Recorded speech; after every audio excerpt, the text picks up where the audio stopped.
All right, we are now live. So, welcome to Radio Tiny House. Hi, I'm Barry Smith.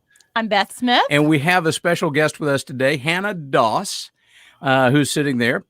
And you can see her. And she's actually like really awake and everything because she's 3 hours behind us, which is we appreciate her time. I'd be still asleep. But welcome. We're going to talk about an interesting project that Hannah has done, and then she's also written a children's book about her really cool, interesting process and her tiny home that she lives. I guess you live in full time and travel in, or I mean, obviously you're not in a tiny home right now, but either that or it's really got nice walls. Some cute walls. You do have that's the transformation of that was amazing. So anyway, welcome. Thank you. We're glad you're with us this morning. So what got you started on this journey? Yes. So I have found myself moving every few years to places where I know absolutely no one. And so to find a roommate, I go on Craigslist because, you know, back when I was looking for roommates, there wasn't this roommate finder really, .com or anything like that. And a lot of those things you have to pay for. So I was like, well, I'll just go on Craigslist. They're free, free roommates. What could go wrong? Right. Right. No, nothing at all. Yeah. So I lived with people that I would find on Craigslist. And so that had its various challenges. And also I would, be sharing the space with them. So I'd be sharing living quarters with them, as well as sharing walls and ceilings with other people, because it would be in, apartments and things like that. And right. I had just really had enough of living with strangers and also sharing walls and ceilings, waking up in the middle of the night because, my neighbor was making way too much noise, and my neighbor ended up being my landlord. So it's like, who do you complain to when it's your landlord making the noise? So I was like, you know what? That's it. That is it. I am going to have my own walls. I'm going to not have a roommate. And the only way to financially be able to afford that is to build my own living quarters on wheels. And, at first I was thinking about just, taking a fifth wheel, gutting it, re-insulating it, and making it like a tiny house inside. Because I love my feng shui. I can't handle the camper traditional stuff that it comes with. I don't know who designed those. We lived in one for a year, and it's it's tough. Yeah.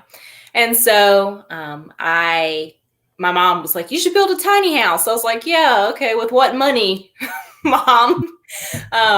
So I had about $10,000, and I was hoping to do this thing for about $6,000. And my dad he worked for Norfolk and Southern Railroad. He's retired in quarantine. And but at this time, he was still active in the railroad, and he had heard of this railroad auction that they were having that was open to the public. Anybody could come. You can find them online, railroad surplus auctions. If you just Google that, they'll pop up.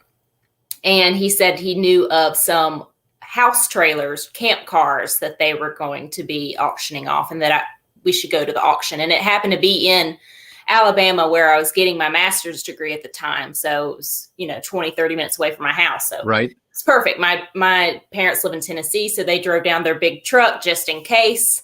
And there are about 15 of these trailers for sale. The one I bought is 29 feet long, 8 feet wide.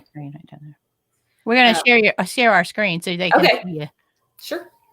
There you go. Just do that. There you go. And then screen two. Screen two. Barry's running the mouse right now. There you go. I'm the mouse runner. Yeah. It's not the right spot for me, so I'm making him run it. So there's the camp trailer that you found and subsequently bought. Tell us about that auction. Yes. So this one in particular, they had the quality, the condition of each trailer listed, except for this one. And I don't know why. I think it was just an error. But I looked at every single one of them inside and out. And this one was in the best condition that was already pretty gutted. They had some that had bunk beds in them, 6 bunk beds, a shower right in the middle, and a kitchenette on the end. And they would park these next to the railroad tracks, and then the railroad workers would sleep in them in those remote locations. And since I've done this renovation, I've actually met people who spent 15 years in these things. 15 of their 32 years at the railroad, they were sleeping in these. So it's pretty awesome. And then some of them, the trailers were gutted and used for portable meeting rooms that they would, take up to the rail. And mine, this one had been gutted for a meeting room, which was awesome. A lot less things I had to tear out. But this one was in the best condition. And so it was the second one to be auctioned off. The first one auctioned off went for $1,500. And that was way too much money for me when I was hoping to just spend $6,000 total. Right. And so I was really nervous. I was like, and it was in worse condition, the one that went for more money. I was like, there's no way I'm getting this. And I had made a deal with myself. If I could get it for $300 or less, I would buy it. I was not bidding more than $300. Really? And I'm already processing that. Okay. Yeah. So it came time to bid. There was a bunch of railroad guys around me. And, the bidding starts and I raise my hand, and then, I make the first bid, and then another guy bids, and I'm like, it's already getting up to $300, and I make the third bid for $300, and the guy stopped bidding, and I got it for $300. That's amazing. I know. I don't know. We've been to auctions before. We've been to auctions before. In fact, our one moment of fame was we were on Auction Kings here in Atlanta, and we were bidding on something else, but they used us, the footage of us bidding to be bidding on a race car, which is hilarious. Yeah. And so we have friends from time to time that still send us, they play it, I guess, on that. I don't know where it is, but they send us little things of us bidding on this race car, which we didn't bid on. But I know how sweaty, palmed, and nervous that is, especially for you when this was so important. That whole bidding process. Isn't it amazing? It's amazing that he didn't continue to bid. I know. I don't know if he saw the fear in my eyes. Right. He just felt sorry for you. I think that poor girl. Or he went in and said, I'm just gonna, if this goes higher than 200, I'm not buying this. Yeah, he probably had the same thing. I'm not buying it more than 3. So that's $300. That's amazing. That is amazing. Let me tell you my quick railroad story. I did some consulting work in Chicago a long time ago. And the hotel that I was in was right next to the Chicago rail yard. So it was kind of noisy most of the time. And the crews used to come and stay at this hotel. Now, it wasn't like a Four Seasons or anything like that, but it wasn't a Holiday Inn either. So that's a little bit of a step up from a railroad camp trailer. Mm-hmm. Yeah. So here's what I'm already noticing that's different about this camp car than I'm sure you'll tell us that as you start constructing, but we had a camper and we had it for about a year. We thought we'd travel with it. And actually Barry, who's an amazing driver and has driven me all over the country, absolutely hated towing the thing. Mm-hmm. So we decided we weren't really camper people. We might do something small at some point, like a cargo trailer. We've talked about that, particularly as we start going to tiny house shows and things like that. But the old adage about campers, as far as living in, is that eventually they'll leak. Now, obviously, this thing is, how old is Journey, the tiny house? 1985. 1985. But what I already see is the way they've finished off the roof, because where everything really leaks on campers is where that seam is along the top of the roof.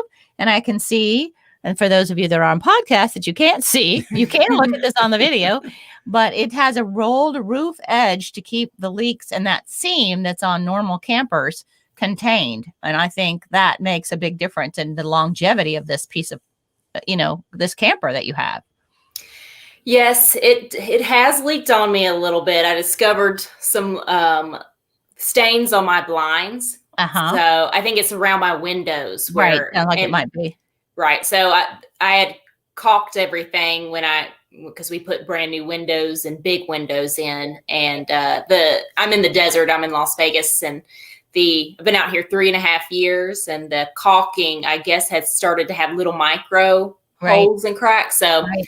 I recaulked it and haven't had any more leaks, but caulking is something I'm probably going to have to look at doing almost every year and a half, I guess, as long as I live out in the desert where it's dusty and so dry and hot.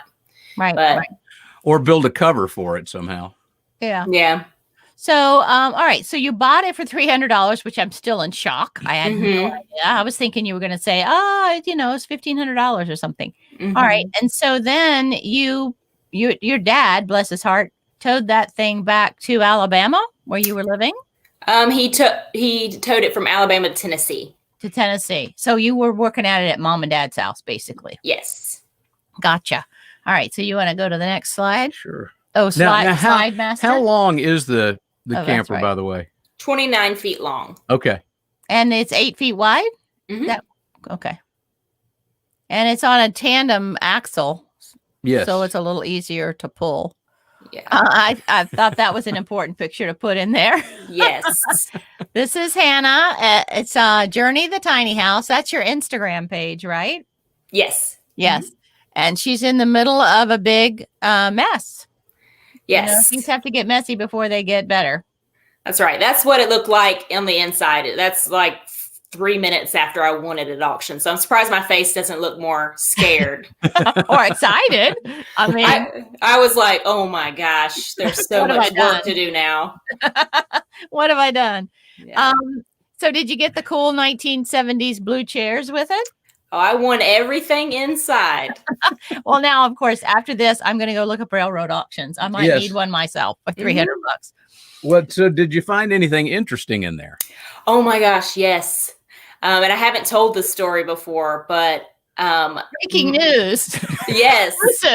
Yes. I actually found on the back windshield, it said Night Knox, which I'm guessing means that it was in Knoxville, which is where my parents live. So that was a weird tie.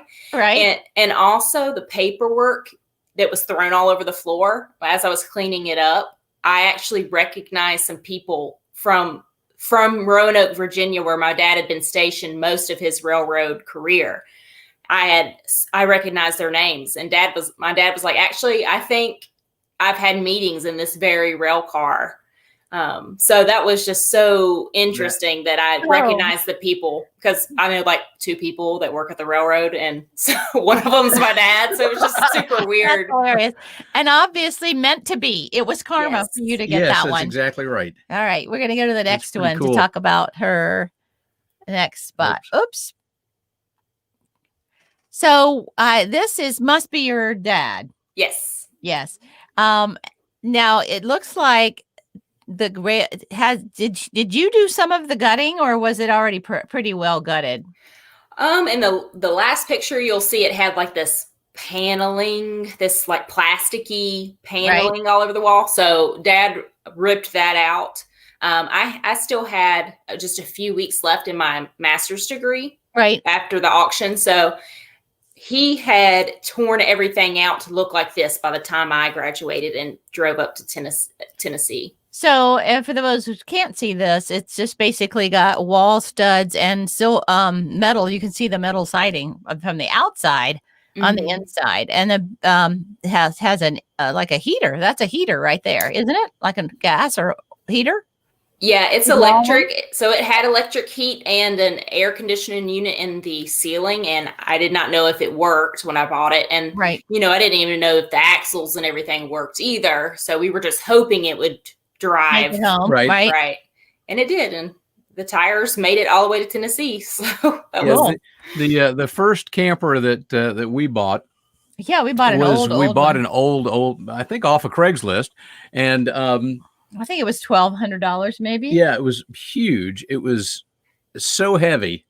1970s. Yeah, I mean it could have been a cool camper, but this is not the one we ended up living in. We ended up taking that. But it started leaking badly. But the thing, I was worried about the same thing. Are the wheels going to spin, or am I going to burn an axle out, or something while we're going down the road with this thing? But both our trailer and your trailer got there safely, so that's a good thing. That's cool. And nothing burned up. No. So it looks like Dad is rewiring the thing. Yes. He's stripping the old wiring out and kind of assessing what we might be able to reuse. But the only thing that we hired out was the electricity, the new wiring. Good. Yeah. We don't believe in doing electrical. We don't do stuff that'll kill us. Yeah. That will kill you. I mean, yes, we're used to driving in Atlanta traffic, which can kill you. That's true. But we do have to do that. Now, I didn't send these in the same order you sent them to me because I wanted to kind of tell your story. Mm-hmm. So it looks like, this is exactly where your dad was standing.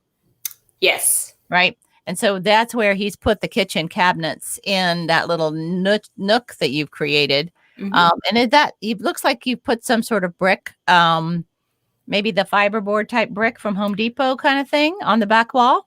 Yes. Mm-hmm. It looks nice. And I love the dark cabinets. They'll show up more in a little while. But I saw something your dad did, and only if you've built things like this, you would understand what I'm getting ready to say, is that little gap between your two kitchen cabinets. It's pretty smart because the cabinets that you have probably were stock cabinets and they didn't fit exactly in the stock spot. Will you talk about that? Yes. So these cabinets also came off of Craigslist. Cool. We love Craigslist, except for the roommates there. We do. Find your cabinets there. Don't find your roommates. Don't find your roommate there, right. But yeah, so I got these cabinets. You'll see also the thing around my fridge. It's painted. It's not painted in this photo, but I got these cabinets plus a ton more for $100. Mm-hmm. And I refinished them. We put them in, and we had that gap, and we were like, what do we do with this weird gap? So we put in little shelves, and so that's where I keep my aluminum foil, my spices, and then I hang my dish towel there to kind of cover up the front of it because it is kind of not attractive. It's not bad. Honestly, we had the same issue when we did we got our kitchen cabinets from IKEA, mm-hmm. and just exactly the way you have to, figure out the space. So I got spacers and just painted them the very same color, and put a spacer where you would have done that. I put a spacer in between my washer. We have a one single washer dryer, one of those LG washer dryers. And the space on the side and the refrigerator, it just didn't work that well. So I had to use some spacer bars. But once you put something in there that looks purposeful, I mean, I think that's a great use of your space. But of course, I also love the color of your cabinets. They're dark charcoal gray. Yeah. The one more, well, there's a few more cool things about what I did with my cabinets. I think we have it on. I think the next one is the cabinet. Okay, finish. Careful. Beth is actually running the mouse. There you go. Ooh, I like that. Yeah, so you'll see the front of that one drawer we took off. It was going to be one of the dead drawer anyway because the sink drops down. So my mom was like, hey, instead of putting just the drawer up, why don't we put like a cafe rod across, and then you can put your paper towels in there. And I think she had seen it somewhere online, and sure enough, it worked. It's the perfect length for a roll of paper towels. And so that's one less thing to clutter your tiny cabinet or countertop. And that's something we have to think about when we live tiny is like ours paper towels are in the door, hanging on the inside of a door on the opposite door of your sink. You know what I mean? Like if that's the right-hand side, ours is on that door on the left. But of course it takes up some real estate inside the cabinet door, but that's I mean, we just have to think creatively how to put things that we need, but keep it neat and tidy, because people say, what's the worst thing about living tiny? And my experience is one piece of paper makes it feel cluttered. Right. And believe me, even though I'm a professional organizer, or formerly during COVID, I'm not actually doing anything, but by trade, but living tiny is really hard to keep everything put away all the time. I mean, let's just be honest. You can't live that way. But if you have all the different ways to try to keep your tiny stuff neat, it makes a big difference. And of course, the less stuff you have, it also makes a big difference. Yeah. The baseboards of these cabinets, my mom had an idea to cut them off. Right. Because there's all that dead space underneath your cabinet. Right. And so I store my like if I had any valuables. I don't really, but valuables there, art there, things I don't want to get bent because I'm an artist, so I have a lot of big art, so I just put it under there. And then we put magnets that normally I think are used to keep your cabinet doors shut.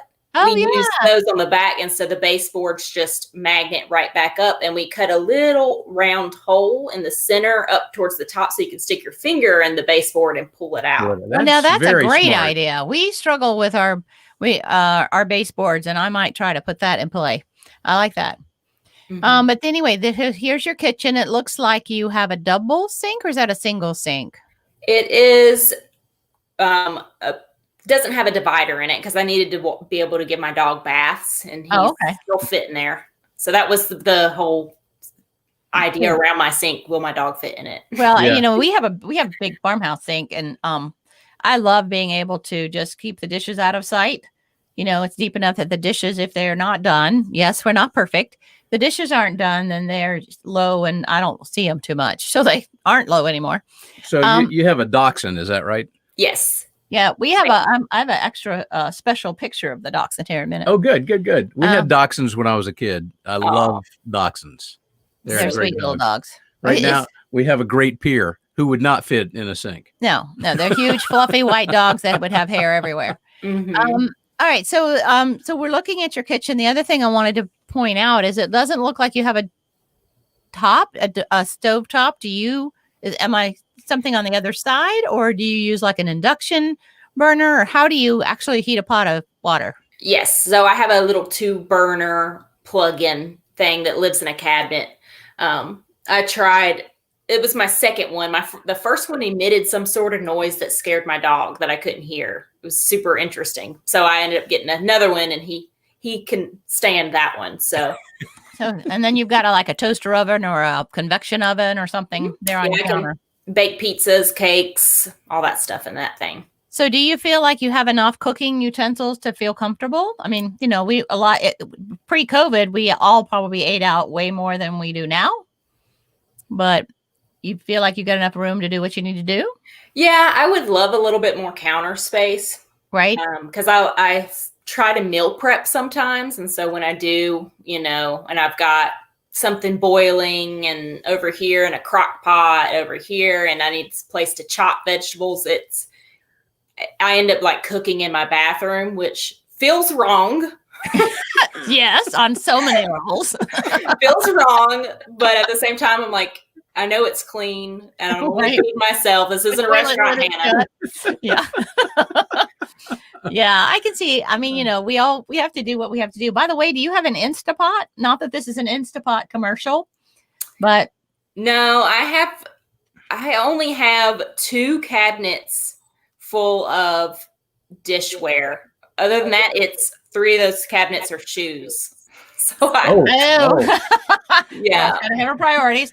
Well, but they're kitchen shoes, so that's I will tell you, when I was a kid, there was an incident with a pressure cooker, and I have been afraid of them ever since. We were like a school, not a school, a church potluck, and lady had to be rushed off in the ambulance, and so I would never even touch a pressure cooker. And when Instapots came out, I was a little freaked out by them, but my daughters bought us one, and it does so many things. You can saute in it, you can pressure cook in it, you can crock pot cook in it. That since you're struggling with space, you might want to look into that. I finally have gotten past my PTSD, and I use it, and it's pretty cool, actually. Mine's not. Mine is a Pioneer Woman one that my daughter's got. PCSD, pressure cooker. Traumatic. Yeah. So, I don't know. Yeah. So I have PTSD from that. All right. He's moving us past your kitchen. I mean, we don't have to. No. I love it, by the way, that you're just comfortable with all your art on the fridge, because I'm sort of a minimalist. I would have taken every piece of art off for the photo, and I love your art on your fridge. Oh yeah. My fridge is my free fun space. It looks very homey. All right, yeah, all the extra cabinets I had, so you can see here in this photo that there's some more painted white. Oh, I see. Yeah. Smart. But so I had your kitchen cabinets for your living room. Mm-hmm. But I had probably all of those cabinets doubled over. again left over What'd you do with them? Sold them on Craigslist. for $100. $100. So my cabinets were free. Smart That's woman. awesome. I love what is that, German schmear on the wall? Yeah. Is that same that. Home Depot type? I don't know if that's where you got it, but that Home Depot brick done in a schmear. Yep, I got it. I got it at Lowe's. And so here, the color of it is like a red. You can see it peeking out. Right.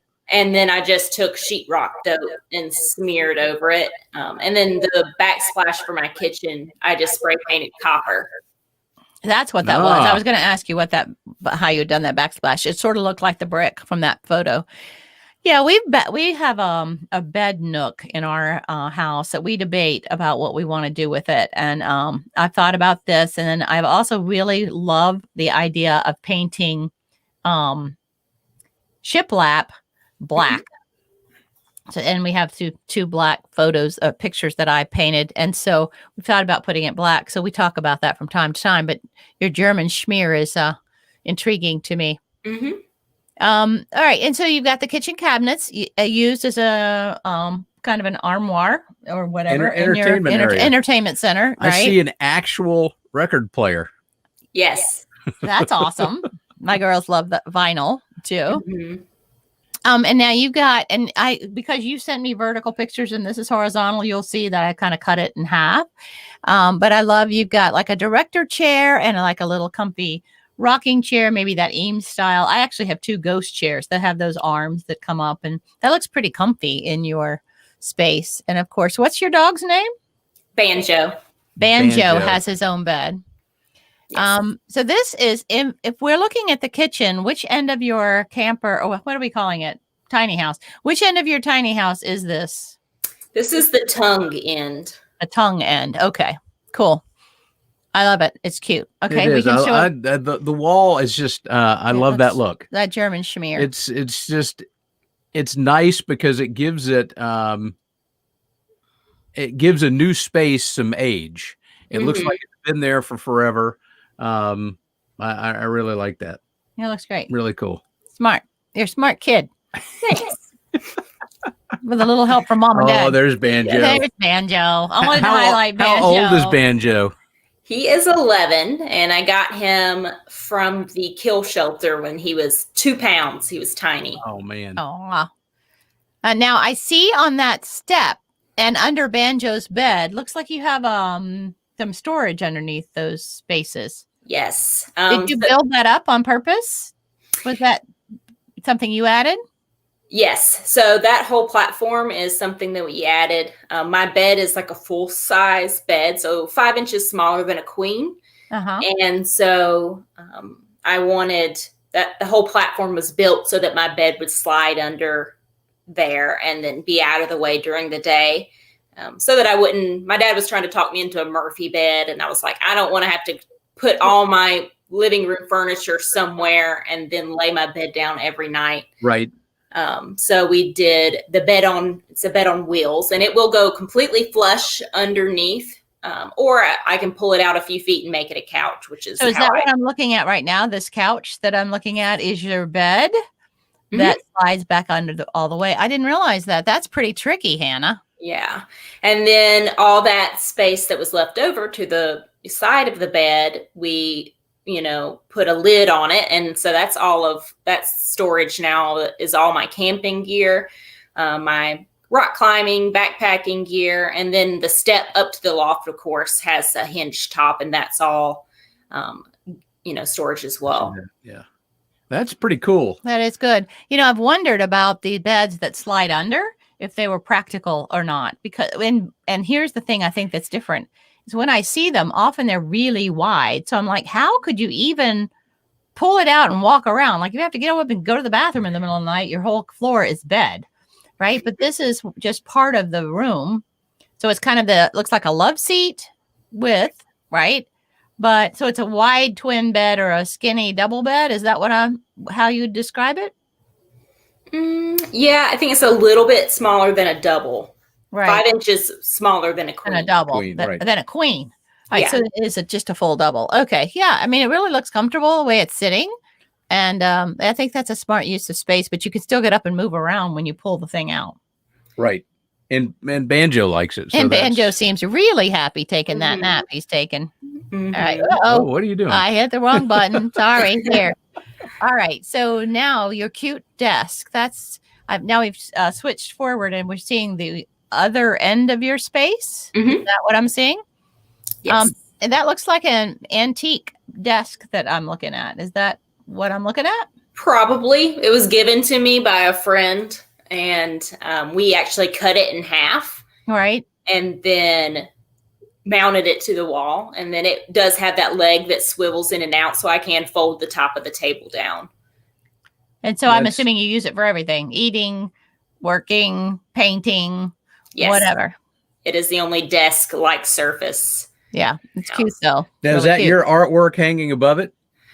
No, that's just a painting I loved, but I do have some of my own artwork hanging in the house, but We haven't seen it yet. Well, we will in the book though. So this is your closet. Looks like a double closet. And then I'm looking down toward your bathroom. Is that where you cook? sometimes. Cooking? If I ever have guests, I won't cook in the bathroom. Is that your cooking bathroom? It gives a whole new meaning to pot roast. Yes.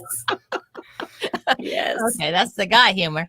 I don't remember that you sent us a picture of the bathroom, but and I don't have that here. But I love that antique. Of course, aqua is my color. It's on the front of our house.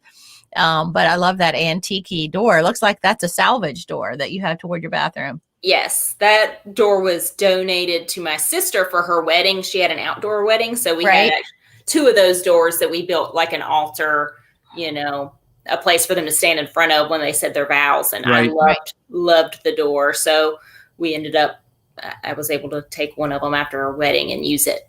Cool. We have when we built house number 1, we salvaged a lot of stuff from a 160-year-old house that Wow. was in the process of being torn down. But we put in upstairs in our daughter's bedroom molding along the door that was that same exact color. Right. That must have been It was like old beadboard. You've seen those old 1940 beadboard. This house had been renovated several times, and it was basically had been partially burned. So we had to pull out what we could get out of it. But and yeah, that beadboard, the molding in her house, which we're going to tour in a couple of weeks, probably. I think she said February. I've been in her house. No, but I mean online. Oh, okay. She's no letter for it. Anyway, I love that color, and that's just something that it just seems so warm and homey to me. So Yeah. just tell me, I didn't have pictures of your bathroom. Tell me about your bathroom. I wish I would have sent you photos because it's really nice. I have a stack washer and dryer that's apartment sized. My fridge and my washer and dryer I got out of a long stay like hotel apartment thing. Right. So they were used. I got them for $150 each, and they're petite, so they're perfect. So your trainer so far has cost $500. I'm just saying. I'm adding it up as we go. Yeah. The whole thing cost me $600. Mm-hmm. The whole thing cost me $9,000. That's amazing. Wow. That's Yeah. amazing. What a great job. So I'm sorry I interrupted you. So you've got a washer dryer in there. Mm-hmm. I have the most expensive thing in my house was my toilet. It did not need to be this fancy, but my dad splurged. I told him I only wanted to spend $100 on a toilet, because I was seeing them at Lowe's for $99. That's all I needed. Right. I just need a place to go to the bathroom. Right. But he went out and found a $600 toilet. And when he he has a $600 toilet. I don't know. It's electric. It doesn't have a tank, so when you drive, there's no water sloshing around. You don't have to drain it. So there are perks. It like masticates all the stuff, but Okay. I don't. That's actually good. So it's an incinerating toilet? Not really. I don't know. I don't I've know never what. heard of this. I don't know. I'm going to have to Google and figure out what that is. Yeah. All right. So anyways, and you have a tub or a shower? I have a shower. It's a good like, I didn't want to feel claustrophobic when I was getting clean. Like a shower is like a peaceful time for me. Right. Yeah. So I made it like a nice width, and then the inside is all roofing metal to keep it lightweight. I wanted to do really cute tile, but tile weighs too much. So yeah, way a lot. we did roofing metal, and works out great. And then I have another sink in my bathroom that is a old writing desk that my mom won at an auction that helps this lady run her own pet rescue. So she auctions off donated items. And so we cut a hole in it, put a $10 sink in it, gave it a new paint job. And, it's a desk. So the writing desk lid folds back out and then gives you a countertop space. That's where I cook. Oh, cool. You didn't know the writing desk was going to be your crock potting area. Yeah. Well, too bad we don't have a picture of that. Maybe we'll add that later in the somehow. And I'd love to see it. I like also that you're reusing things. Right. Repurposing is I so think important. That's totally cool. We did the same thing in our bathroom upstairs. We cut up the sink is in the corner. So it had to be, we bought the small, cute sink from IKEA. Beth calls it the cutest sink in the world. I don't know if that's true or not, Yeah, but it's pretty cute. But we for a countertop, we just cut up an old desk. No, it was an old 90s coffee table. He looked at me like I had lost it my weighed mind a ton when I bought this thing. And it was like, those old like mahogany red coffee tables from the 90s. Yes. And I took the legs off and made my sister-in-law a really cool nightstand. Yep. And I was like, but I have the top, because I really had bought it for the legs, because I wanted to give her something really bulky and big. And I had time at that point to start to do those sort of things. Now I don't have that kind of time. Anyway, but then I had this top, and he kept trying to talk me into taking it to the dump. I'm like, no, I'm going to use it for something. And along the edge, it had all this fretwork and really cute molding. So we took blue tape and taped it on the top and cut out this total corner piece. And he totally thought I'd lost my mind, but it's really cute. I painted it gray with, and I sealed it with, sealer of some sort. And then the world's cutest sink sits on top of it. And, it's fun to do things that are different. And then the downstairs sink in his bathroom, because we have to have two bathrooms or we would be divorced, is that it's his old baby changing table. I cook in my bathroom. No, he doesn't cook in his bathroom. He doesn't cook much at all. But it's his old baby changing table. Wow. And so it fit right in there. And we found a big IKEA sink that has it's like a big farmhouse sink. And it sits right on top of that. And it's really nice, but also memorable for us. Yeah. I remember having my diaper changed on that many times. All right. Enough of that. Let's see the next one. We flipped backwards. Sorry. You jumped us around. Now I have picture whiplash. I didn't think I was jumping us around. We're back to, we have your dad working on the other side, and we're back into the rough walls. Yes. Now, that's why I wanted to ask. It looks like you're re-insulating with fiberglass insulation. Have you had any trouble with fiberglass at all, like condensing or anything like that? Of course, you're in Las Vegas, so you don't have a lot of moisture. Yeah. No, it air conditions super efficiently and heat super efficiently. So I haven't had any complaints whatsoever for my insulation choice. Awesome. Cool. Next. Oh, there's Hannah working. Yes. I wanted to make sure we memorialize that, I guess is the right word, of her putting down that flooring. And now those look like vinyl planks, or is that click vinyl stuff? What is that? Click and lock vinyl. Yeah. Not too horrible to work with, was it? No. We got it from the Habitat Restore, so helping. Of course you did, and you paid 27 cents for it, right? It was like $160 to do my whole house. That's great. Looks nice. We had a great Habitat store up here that's since closed. Sadly, yeah, they're closing a lot of their smaller stores. So now we have this massive place in Atlanta that you could still get really good deals there. and they do have amazing deals on stuff. Yeah, we bought several things, but not where, we've been, because of COVID, we've been pretty much stuck at home. Yeah. Well, but we do have, land. Yeah. So that's I'm not complaining nice about that. Why Yes. is it not going anywhere? because I'm not clicking it yet. And we have goats. So that's always fun to deal with. Nice. Oh, I love the color. Of course, I love the color. That's my color. So is that Mom? Is that you? That's me. That's you with your hair up. I couldn't tell. Yeah. What made you choose now? And then we'll show in the end. I guess you can just skip to the next one too.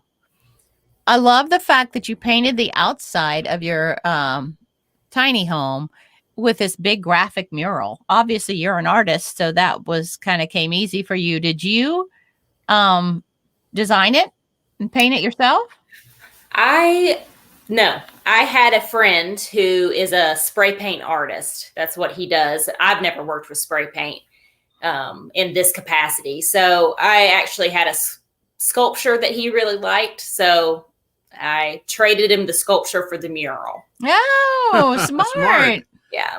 So I just told him I wanted like a old man's face in a mountain range because I had seen some of his art before that had a kind of a similar theme. And I was like, I loved that. I want something like that on the side of my trailer. And we decided to leave the other side pretty blank just in case I was in a RV park or something like that didn't like my mural. Right. I could park it a certain way that maybe they'd still let me in the park.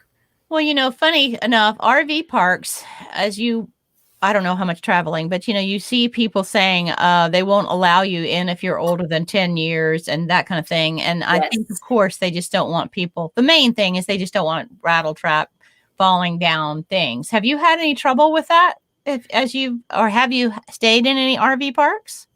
So I have stayed in the same RV park for the entire time I've had this thing. But so you haven't traveled with it really much. Right. I just drove it from Tennessee to Las Vegas where I work full time and have parked it there ever since. It weighs 11,000 pounds. So it's not like I want to drag it somewhere for a weekend. And it's hard to pack up all your stuff to get it roadworthy. It's like a lot of effort. It is.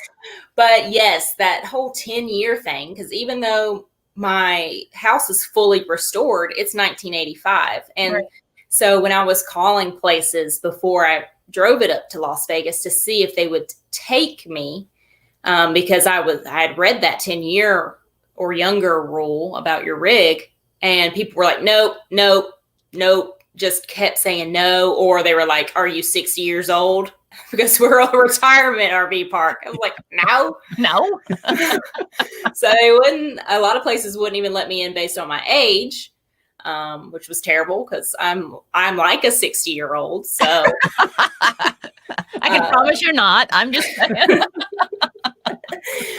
But yeah, so this is the only place that would take me. And honestly, they didn't even let me know anything until I drove it up to them and had them visually approve it. So here I am. Wow. I had like a migraine on the 3-day drive up to Vegas because I was like, what if I can't park this anywhere? What if I have to sell it now and back to the Craigslist roommate thing? Yeah.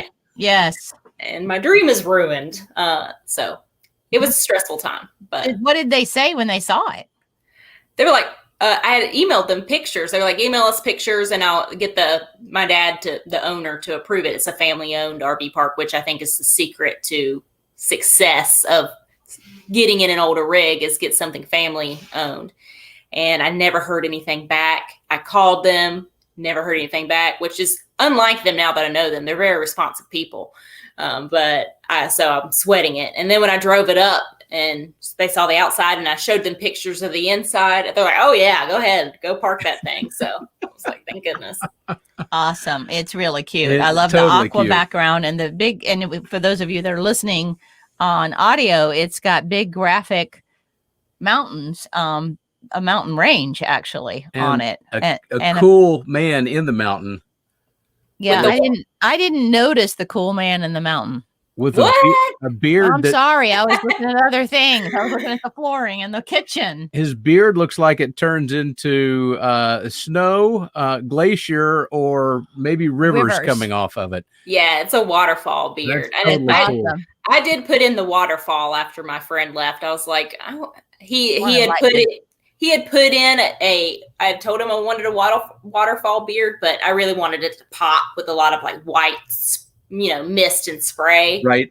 So I went back in there and was like, I hope I'm good at this. It's really cool. And it looks like the Seven Sisters waterfall in Norway. Yeah, I was just going to say, we spent 2 weeks, I think, in Norway in May, which is, if I could recommend it to anyone, I would say do it. But that totally looks like Norway. It does. That's just really cool. Yeah, it's really awesome. And then the next picture, I just wanted to highlight one other thing. Oh. Look who's on there.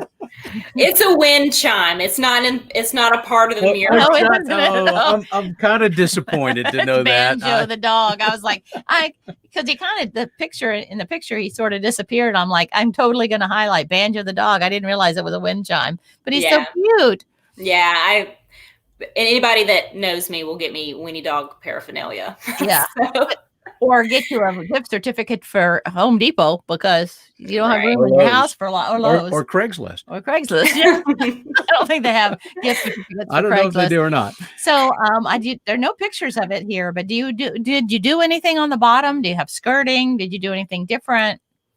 No, I didn't really do anything to the bottom other than caulk a lot of places because I was afraid of tarantulas and scorpions. Others might think rain, but when you're in Las Vegas, you do think tarantulas and scorpions. Yeah. Yeah. And I mean, it really gets hot out there, but since you've insulated well and you have pretty efficient air conditioning, you're doing all right in your temperatures. Yeah. And we did splurge and tint my windows, and that helps a lot as well. Yeah, so that's film you put on them, window film. Yeah, that probably did help a lot. Okay, you can move it to the next one. I can move it, thank you. Don't be a backseat mouse driver. I'm sorry, I'm about the mouse driver. I just wanted to make, put the picture of your dad. Maybe is that your dad's truck calling you to Vegas, I guess. Yeah. Mm-hmm. Yeah. So what do you haul it with when if you go somewhere? That's the thing is I have nothing to pull it, so I am... you're there. Yeah, I am there, or I'm calling a friend if I ever need to move. Well, I mean, here's the thing. A lot of people get in tiny houses having the imagination that they're going to move from place to place. And the reality of, yours was originally built as a camper kind of thing. Mm-hmm. But the reality of what a lot of people do, they're basically houses on wheels and they weigh a lot. Yeah. A lot. Right. And they're not necessarily best designed for actual transit hither and yon. At least yours structurally was probably engineered, right? But when you're doing it yourself, the notion of moving it a lot is probably a fantasy. Right. So I think it's not a bad idea to say, if the time comes, hey, I need somebody, if dad's not available, I need somebody to move it, because there are people that do these moves all the time. Well, Craigslist. Craigslist has people that have movers on it. Yep. All right. Okay. Now the book. Let's talk about your book. One of the reasons we asked Hannah on, of course, was her beautiful tiny house, but I wanted to showcase her book that she, as an artist, you have done all the illustrations and written it, right? And you've got another one coming. So talk about that for us.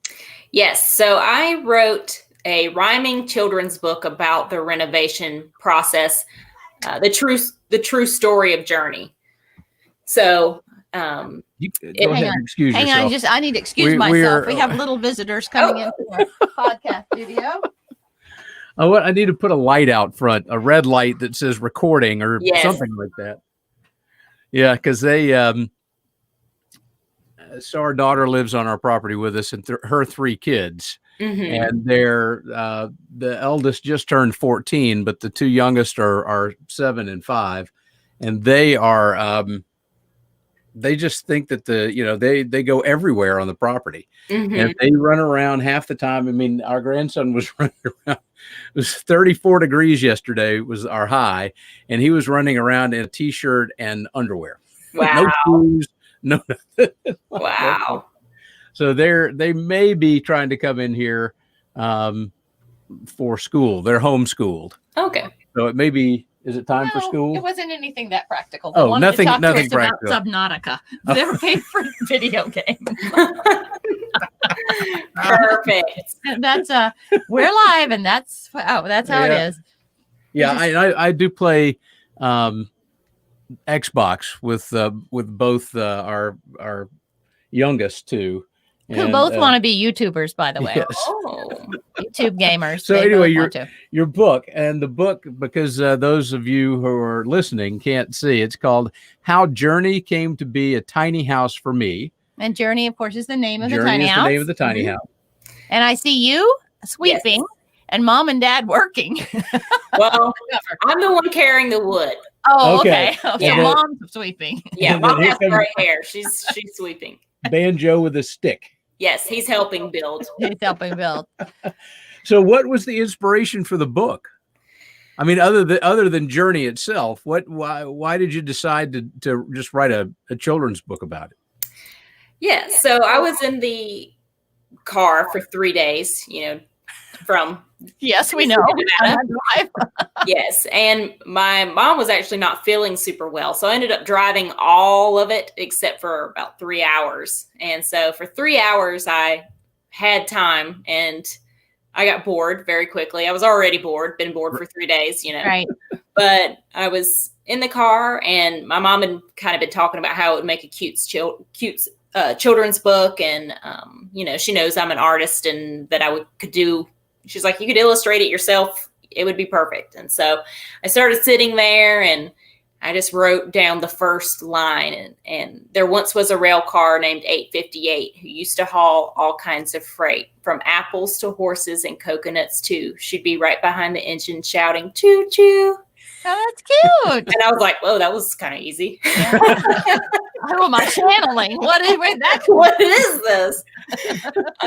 Yeah. So it just kept rolling out of me, and within the 3 hours I had the whole thing written. Wow. It's like 13 pages of stanza and illustration, and so it starts with Journey being a rail car, and then that's the only part of the book that's not quite 100% true. She did follow the engine, but it wasn't on the tracks. Right. But other than that, she was abandoned, and then she had lost hope, and then she was at auction, and she was really scared because she didn't know if she was going to turn into scrap metal or what these people's intentions were. And then she was won by this girl, Hannah, and her Banjo appears also. He's in every page after that point forward. And then it goes into the renovation and how her I can't remember exactly the rhyme, but her cabinets, here it goes. Her cabinets and flooring came second hand, but that didn't keep her from becoming quite grand. And then it goes into the story of her traveling from Tennessee to Nevada and hitting the road. And we did stop at the Grand Canyon on our way up, but we had never seen the Grand Canyon before. So that's in the book. And then it ends with her just being on the road and knowing that she'd be at home wherever the wind blew. And so that's the first book. And then also in the back, it has like a seek and find activity. So there are little creatures and special things hidden in every image. There's actually a whole story within the story that involves mice who fall in love and life happens. So you could see that in the book. A lot of people don't notice the mice. I don't know how they don't, but I haven't seen a mouse. Well, we used to read the what were the kids with the Boxcar Children. No. That's another whole thing. I'm totally in love with tiny houses because I think I told you this, the Boxcar Children, which you got to get a copy of. But no, is it Richard Scarry, the guy who has a funny bear looking kind of creatures that there's always a little spider, a little mouse hiding in each one. I think that's book. Yeah. I love those books, and we used to go look for those with our little ones all the time. Great idea, Hannah. And I know that you're also coming out with another book. Yes. So I'm going to write a series. The second one I just wrote in October. I wrote that on a road trip down to Arizona, and so therefore wrote it about Arizona. So I guess you're going to have to just start getting in the car in order to finish the rest of your books, yes, right? yes. So it is Journey, Hannah, and Banjo hitting the road and seeing the petrified forest, the Grand Canyon, and the Saguaro National Park. And so I'm an outdoor educator in real life, so I educate a lot more on how the Grand Canyon was formed, and how, like, the Joshua Tree, how long it lives, and the saguaro, how many gallons of water it soaks up in one rain. And we also talk about the cactus wren, which is the state bird, and how they don't fly very well. So I educate them that as well. And then it has another find and seek activity in the back, but this time they're more outdoor educational. Like, you have to find a constellation in the sky. You have to find the yucca moth that only lives in that pollinates the yucca plant. And so it's a lot more educational find and seek. Right. So adding another layer this time to the book that the first one didn't necessarily focus on. And so that is my plan, is to go kind of do Journey the Tiny House visits, this state, and focus on 2 or 3 really awesome national parks, and then the state bird, flower, and outdoor education of the area. That's awesome. Yeah, that is awesome. Now, are these books on Amazon? Are you self-publishing through Kindle, or how are people finding your Journey books? Well, this book is on Amazon. Mm-hmm. Oh, okay, Yes. cool. I self-publish via Amazon, and so it's on there, $14.99, and hand illustrated. I hand watercolored every page, and I use really bright paints, and so they're very engaging as well. Yeah, Right. they're very cute. It's Of got course, all we'll good reviews. Well, of course, we'll put a link in both the audio and the video podcast, to your Amazon book, and so you can certainly get any sales that we can help offer. Obviously, the other thing is, I think I mentioned to you, my daughter's a book editor and helps people edit and do self-publishing. And Barry, interestingly enough, is a voice actor and does book narrations. Wow. So we're into books. But I only read Dutch books, so no, he doesn't do like novels. He does more like, I nonfiction do. type Yeah. book narration. Mm-hmm. But certainly we would love to continue to support you through your journey, and we'll have you back as things start to develop. We'd love to. Now, you also had some other media. I just want to mention where people are. I've seen you've had a couple of newspaper articles that were published. So you're getting the word out. Yeah, I contacted 2 places here in Vegas, and was in the news there. And then one place back where we renovated the tiny house in Tennessee. So they ran the story as well as my hometown, where everybody still knows me because most people are still there. And so I was ran in 4 newspapers. And then for some reason, 2 other newspapers republished those articles, one in Texas, which was super random, and then one in Reno, Nevada, which is 8 hours away. So that was pretty cool. I guess that's what going viral feels like. Exactly. It's like, oh, how did that happen? That's exactly why we were like, oh, look, how did they find us? I don't even know. Right. Awesome. As we went viral with our house. Anyway, I think that this is exciting. I think first off, this is exciting, but second off, I have to tell Barry we're going to a railroad auction. We're not that far from Alabama. So I may have to get one myself. $300. How could you go wrong? We have to keep all those other bidders away, right? But I just really enjoy your story and the fact that you found a way to live inexpensively. Now, I'm an advocate of owning your own piece of land to put your tiny house on, because of all the challenges that you talked about. Now, obviously, you're in education and you may not stay in Vegas forever. So there's some reason that you might not choose to. But, have you had any challenges with not owning your own property, or because you're in a certain, like, your comfort level where you are? Has that been a challenge for you? Yes, I would love to own my own property, and my intention is to get back to the East Coast, before I have babies and all that stuff, so that I can be with my family. But Yeah, I would love to just have a little piece of land so I could just let my dog out and he could run around, sniff stuff, and be a dog. But you know, that's my biggest thing here is he's always got to be on a leash. He can't be unattended. You know, even when he wants to go sunbathe at 105-degree weather and I don't want to go outside, I can't just let him out there, even though he's well behaved. Like, I get in trouble. So, yeah. But the great thing about having something on wheels, even though you aren't owning your land, is when you do choose to move to some other place, that can be in your backyard for mom and dad or visitors or whatever while you build your house. If you decide that you don't want to live in Journey forever. Right. So I just think it does give you so many options. And I just think it was such a smart move for you. Yeah. My plan is one day to I would love to Airbnb it out and make some more money. Oh, by the way, you need to watch the video we just did. It's true. Shameless plug. No, it's not really. But yes, we just did a video just before you on Radio Tiny House on our YouTube channel where you'll be. When you watch yourself, go back and click the other one. It's an Airbnb that shed distributor just finished, and they're just putting up on Airbnb. And I'm a big advocate of figuring out how you can live. Once you learn these skills, figure out how you can make money from it. And the workshop that I'm working on is I've got 40 ways you can make money living in a rural lifestyle, right? You don't have to be poor and do this. You can have income. And one of those, of course, is Airbnb. So I think that's really smart. Yeah. Think all the kids who are going to want to come stay in Journey who've read the book. Right. Yeah. Good idea. They'll make a journey to Journey. They will. They will. So did we cover everything that you wanted to cover today, Hannah? Yeah, I think so.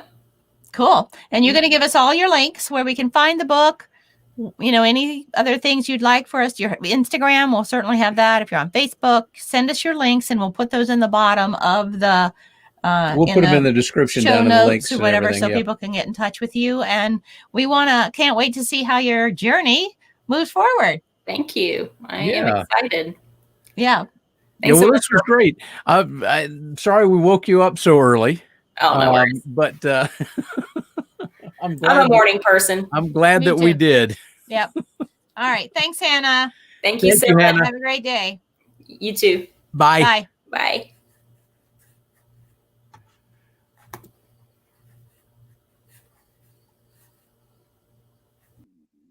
All right. That's ended. That was long. Yeah. We can clean it up a little bit if we need to. All right. So we'll shut this down. Oops. We might want to take out the me leaving. We'll see. Just download it and I can edit it. Or were you talking through that? We were talking through that. Okay, fine. It's fine. It's fine. I mean, if you want to do an intro, I can put I don't necessarily want to use this as a live. We can use it as a live play and then download it. I think we can do that. Renee is calling me. Who is Renee? I'll call her back later. Is she from Ashfield? No, she's the girl down the road that just had the people walk through her house. I'll let her settle down a little bit. She'll be. She's probably right. All right, so I think we're done with StreamYard. Okay, so how do you